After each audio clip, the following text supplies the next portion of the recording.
Greetings, members one and all of the Salivation Nation, with another FBI investigation that's been in the news as of late. And the FBI says it didn't find the lost Civil War gold, but treasure hunters aren't so sure. This article comes to us courtesy of Colonic Stacker. It talks about Civil War that came up lost in the Civil War. Now, before I begin going through this article and looking at the contents therein, it should be noted that there was also a great story about lost rebel Civil War gold that went supposedly south. It was actually a series on the History Channel, I believe, about the saga trying to track it down, and they never did. But nonetheless, this story takes place in Pennsylvania. Benezet Township, if I'm pronouncing that correctly, Pennsylvania.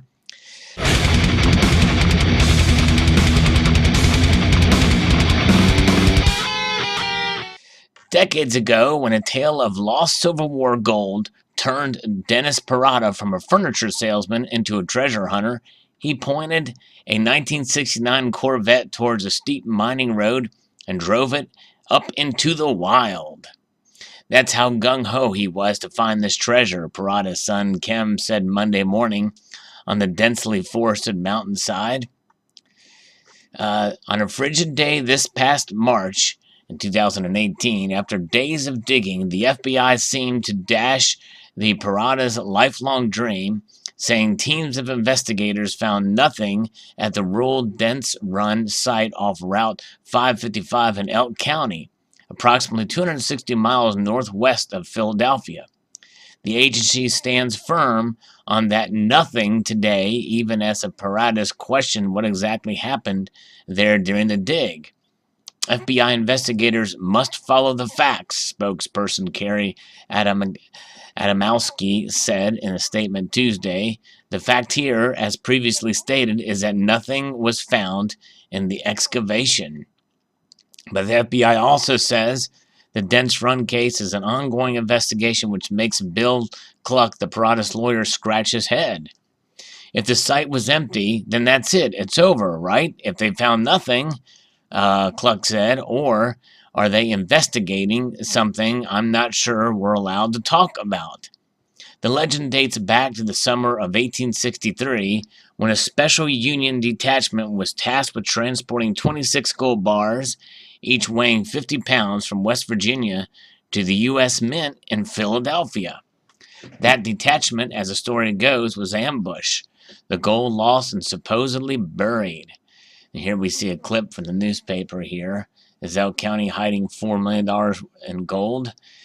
Dense Run. Some were deep in the woods at Elk County. There was 26 black painted gold bars. The 50-pound bars were part of a Civil War mint shipment to a route from Wheeling to Philly. And then it's kind of truncated there, so we can't see the rest of them.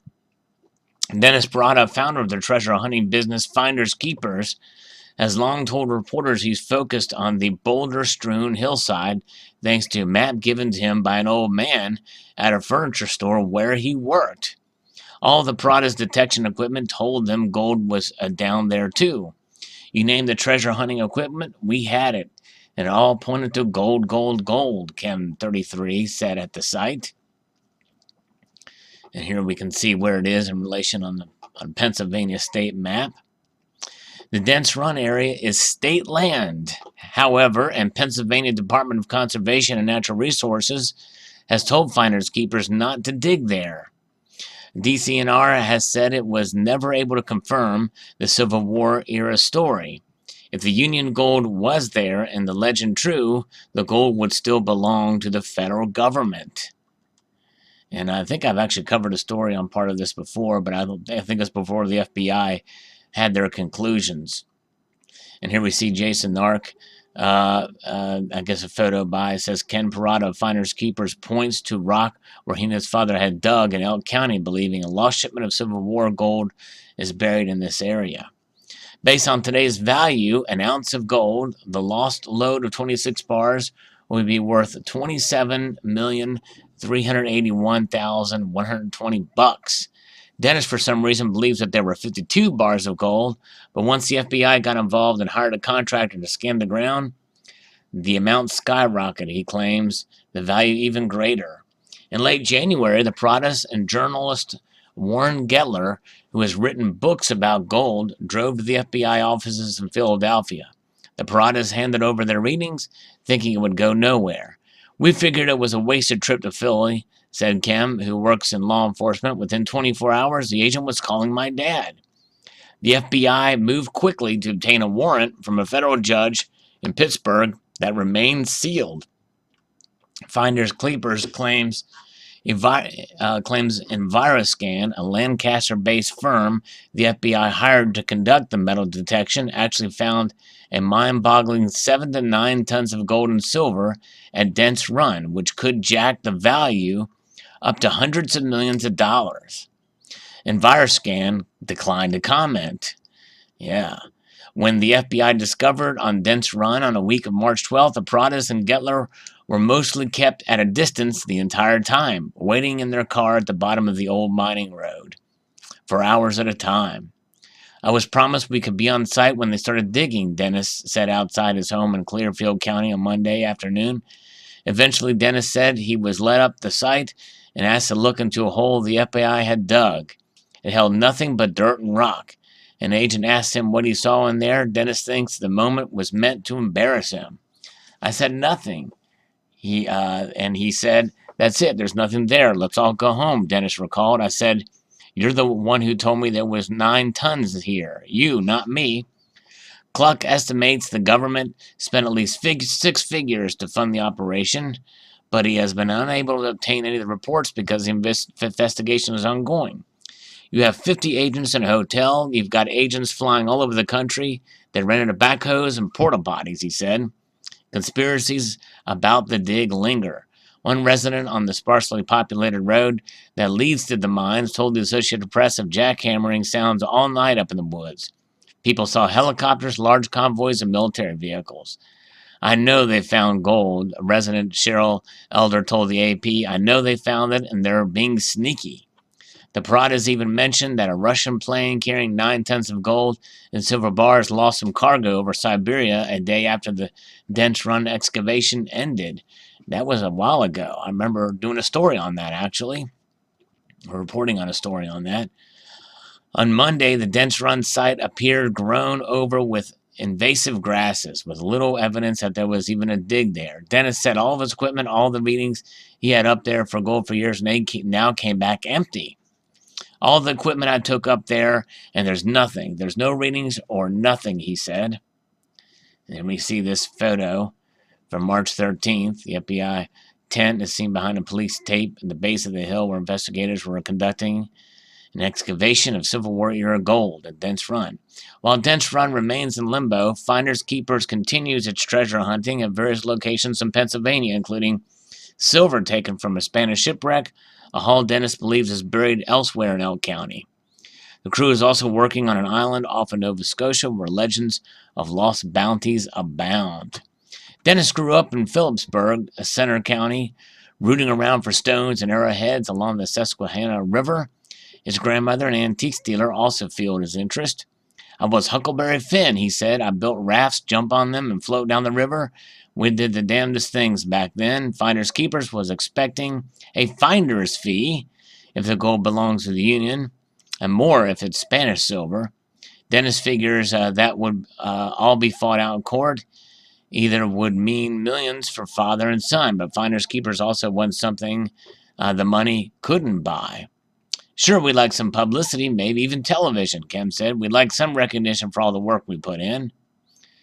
And there he is with his truck there. Also has a website. So very interesting indeed. I do remember a portion of the story before they actually had done anything. And and it's quite possibly if their equipment did show readings and none afterwards, that possibly the FBI did find gold and people heard digging up there. Enough circumstantial evidence to at least question the findings. And hey, just as you said, you fight it out in court. It's on state land. But I would suspect if they didn't get the millions that they think they would have as a small percentage, that they might get something. And heck, the recognition alone would probably be enough to catapult them and help their career. So it's kind of a shame the way this has been handled by the FBI. They should have allowed them to come up there during the dig. It would have been nice, even if there was no promises that they'd get anything, considering it was on state land. But post your thoughts about the story. Thanks again to Colonic Stacker for sending it my way, and I appreciate all of you guys. And by the way, if you have a story that you think might be interesting for me to share, you can email me at salivatemetal@gmail.com. And that is on the About page. You can contact me through there if you can't remember that, and for business inquiries or what have you. And the other thing you can do is that's all you can do. Just send me an email with it, because if you post it in the comments, more than likely I may forget about it. Having an email is much easier for me to see it. And finally, before I leave, for those interested, I've seen more people have purchased some mugs, shirts, and the like from the merchandise store. There's links to that in the description if you're so inclined and interested.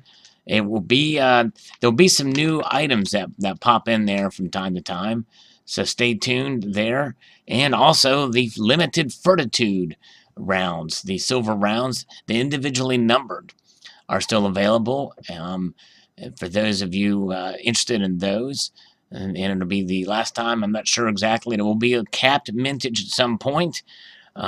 So for those of you who are interested in that and just like the fortitudes, this is an opportunity if you so desire. So I'd like to extend a multitude of gratitude to you all for watching and encourage you to please rate, comment, and subscribe.